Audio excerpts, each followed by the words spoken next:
Après leur débâcle en Ouganda qui leur a coûté la première place lors de la deuxième journée des éliminatoires de la CAN de football Total Énergie Maroc 2025, les Diables Rouges se préparent pour la double confrontation qui les opposera au Bafana Bafana de l'Afrique du Sud dans le groupe K.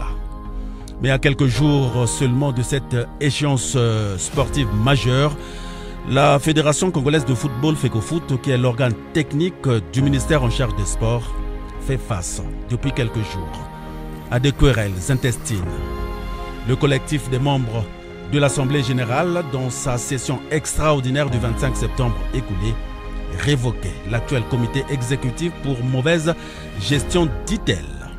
Réponse du berger à la bergère, le comité exécutif de ce vendredi 27 septembre, présidé par Jean-Guy Blaise Mayolas, entend organiser une assemblée générale extraordinaire le 5 octobre à venir.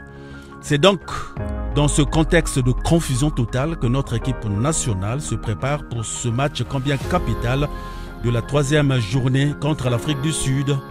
Pendant que le comité exécutif de la FECOFOOT se plaint du retard accumulé dans la préparation de ces deux matchs, la commission ad hoc, elle, s'est préoccupée de ce sujet dans son point de presse animé ce samedi à Brazzaville.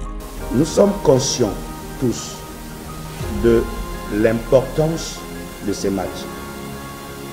Pour nous tous,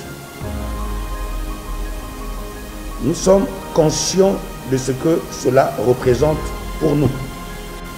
Que le Congo gagne pour le peuple congolais. Donc, à cet effet, la commission ad hoc s'organise à mettre en place une cellule de travail dédiée à la préparation de cette double confrontation en collaboration avec le staff technique de notre équipe nationale.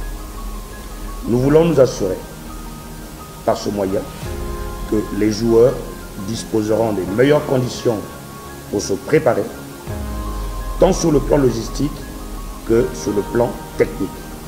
Nous allons également rencontrer dans un futur relativement très proche le sélectionneur national pour discuter des besoins en matière de préparation, de regroupement des joueurs et de la logistique liée au déplacement et à l'accueil de l'équipe sud-africaine.